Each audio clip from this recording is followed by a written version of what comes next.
मूल्यांचे साथी माझी आपल्या महाराष्ट्र राज्यातील सर्वांना विनंती आहे की जर आपण प्रकाशजी पंडित या यूट्यूब चॅनलला नवीन असाल, ही माझी तुम्हाला विनंती यासाठी करतो की सिम्बॉल ऑफ नॉलेज विश्वरत्न डॉक्टर बाबासाहेबजी आंबेडकर यांनी महान संदेश दिला की ज्या मानव समाजामध्ये आपला जन्म झालेला आहे त्या समाजाला योग्य दिशा देण्याचं ही जबाबदारी जे शिकले सवरलेले आहेत, उच्च पदावर आहेत, ही सगळी त्यांची जबाबदारी आहे. जे डोळे असून जे आहेत अज्ञान आहेत, आडाणे आहेत, त्यांना दोष देण्यात काही अर्थ नाही.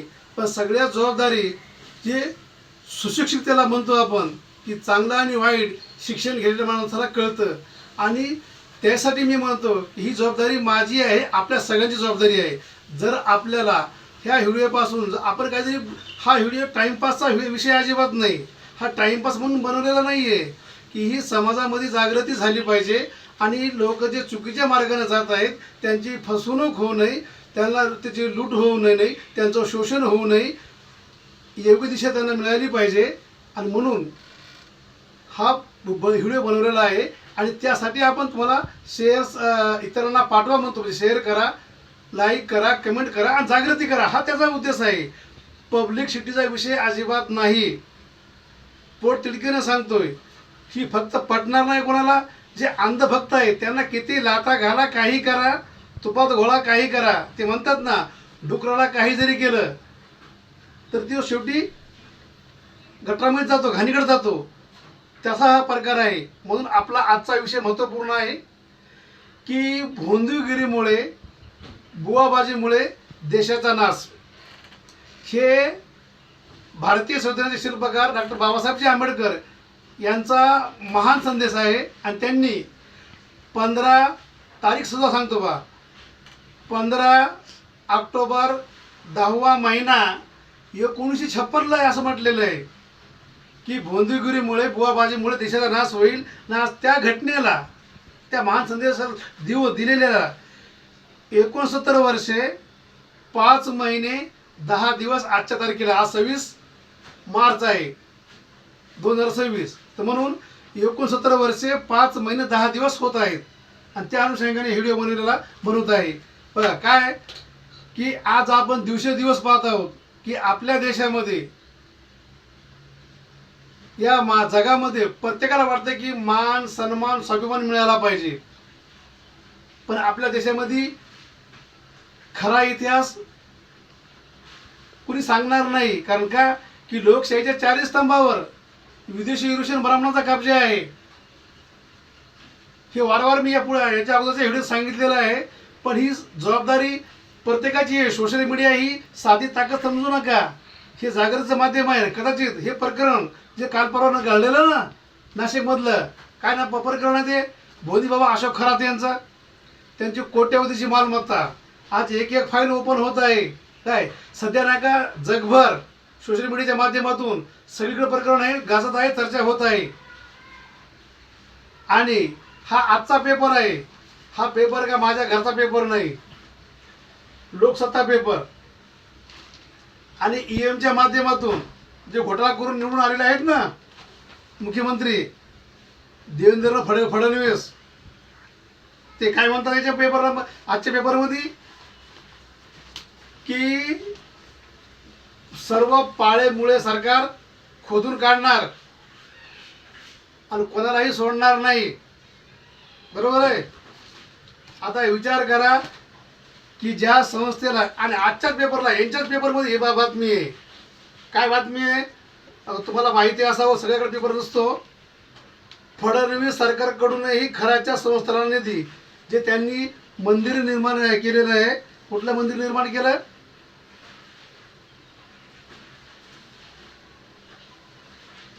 पान नंबर 11 बातमी आहे. हे तुम्हाला ठळक मुद्दा माहिती असावं यासाठी. बघा, ईशान्येश्वर, बघा तुम्हाला एक ठळक लाईन वाचून दाखवतो. ह्या बघा, ही बघा, झूम करून नंतर तुम्ही बघू शकता.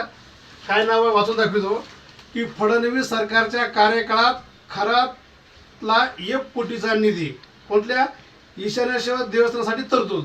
ते विचार करा काय म्हणतात हे, की जर आता कोणालाही सोडणार नाहीत, मग आता आपण यातून बोध घ्यावा की जर स्वतः नाही का देवेंद्र फडणवीस यांनी या मंदिराला 1 कोटीचा निधी दिलेला आहे, मग आता काय ते देवेंद्र फडणवीस मुख्यमंत्री पदाचा राजीनामा देऊन काय ते जेलमध्ये जाऊन बसणार आहेत? ते कोणाचा बाप असं कोणाला सोडणार नाहीत. तर बांधवांनो, ही काळाची गरज आहे की जनतेला जागरूक करणं काळाची गरज आहे. कारण आपल्या देशावर हे मुठभर लोक राज्य करत आहेत आणि गणित सोपं आहे. तुम्हाला बघा, मी सर्व धर्माचा सन्मान करतो. भारतीय संविधानाने प्रत्येकाला आपापल्या धर्माचा प्रचार प्रसार करण्याचा अधिकार दिलेला आहे. कोणावरही अन्याय केलेला नाही. जोपर्यंत तुम्ही भारतीय संविधान वाचणार नाही की तोपर्यंत तुमचा हक्क अधिकार कुणी हिरावून घेतला हे तुम्हाला कळणार नाही.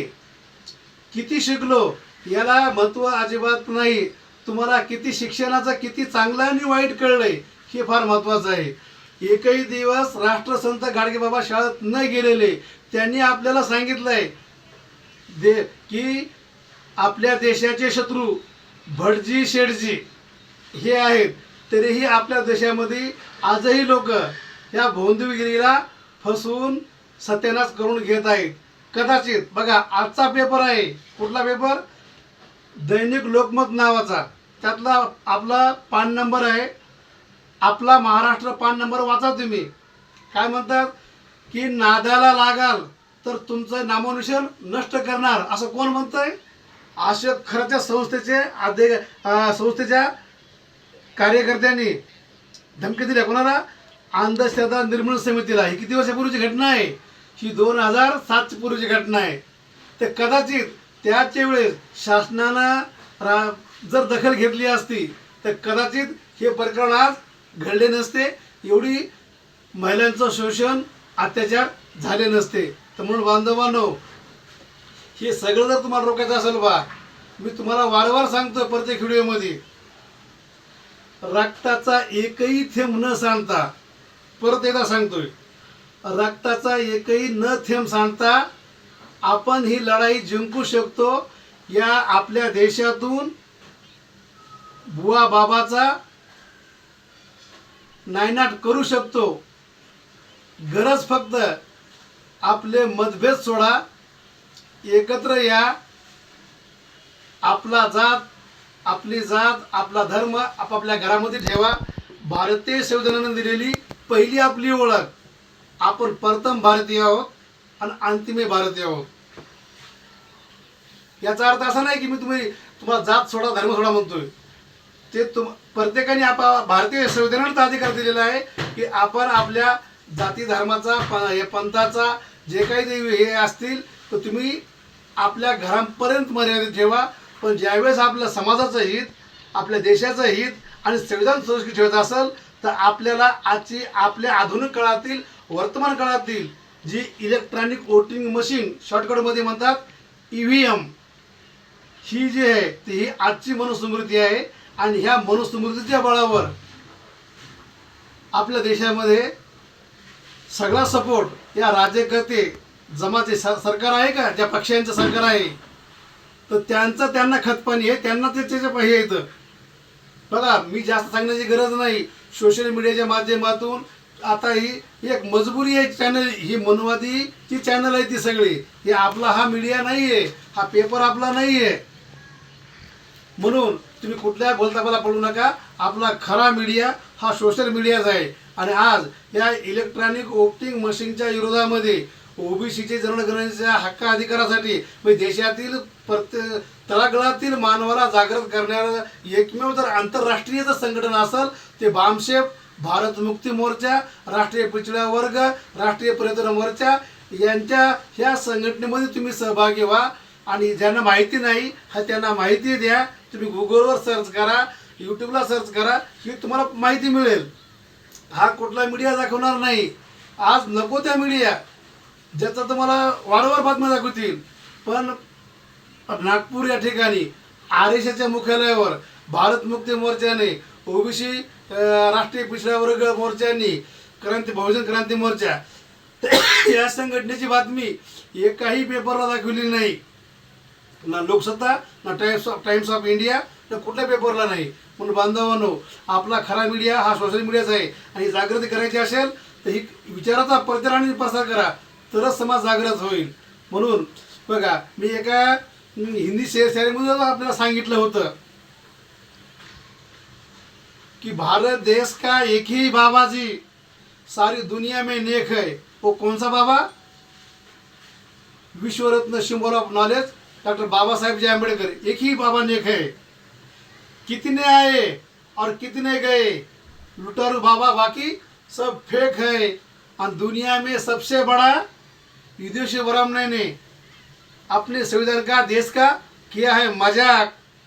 और प्रकाश जी पंडित कहते हैं कि सिर्फ संविधान से अपना देश है शिव. तर तुम्हाला समजलं नसेल, परत एकदा ना का शारी आता अर्थ लांबणीचं न सांगता 2 वेळेस 4 वेळेस सांगायचा प्रयत्न करतो कि भारत देश का एक ही बाबा जी सारी दुनिया में नेक है. कितने आए और कितने गए, लुटारू बाकी सारे बाबा फेक है. दुनिया में सबसे बड़ा विदेशी ब्राह्मणों ने किया मजाक है. और प्रकाश जी पंडित कहते हैं कि संविधान से अपना देश सेफ है. तर म्हणून आपण की काळाची गरज आहे, रात्र वैऱ्याची आहे, पण दिवसही वैऱ्याचा आहे. म्हणून आपला सोशल मीडिया हाच खरा मीडिया आहे. आणि समाजाची जागृती करायची असेल आणि अशा या आजपासून तरी आपण हा धडा शिकला पाहिजे. आणि येणाऱ्या काळामध्ये अशी कुठल्याही महिलेवर कोणावरही अन्याय अत्याचार होऊ द्यायचा नसेल, शेतकऱ्याची आत्महत्या होऊ द्यायची नसेल, तर आपल्याला सगळ्यात महत्त्वाचं अंधविश्वास, कर्मकांड, लुटारू बाबा भोंदूपासून सावध राहा. फक्त आपले बहुजन महामानवाचे घरामध्ये पुस्तकं वाचा, त्यांच्या प्रतिमेचा स्मरण राहा. येणाऱ्या पिढीला ते त्याची ओळख करून द्या. तर या पुढं आपली कुठले कोणावर आणण्यात होऊन एक नवी दिशा मिळेल. आणि महामानवाची ऊर्जा ही न संपणारी ऊर्जा आहे. म्हणून आपण त्यांचे विचार डोक्यात घेऊन पहिली घाण जी आहे कर्मकांडाची, अज्ञानाची, ज्यांच्यापासून आपल्याला काही मानवाचं कल्याण नाही अशी विचारधारा जी बाटली आहे ती डोक्यातून नष्ट करा, काढा आणि महामानवाचा विचार डोक्यात ठेवून आचरण करावं हीच अपेक्षा बाळगतो. आणि हा व्हिडिओ जास्तीत जास्त लोकांपर्यंत पोहोचवून आपला समाज जागृत कराल हीच अपेक्षा बाळगतो. जय मूल निवासी.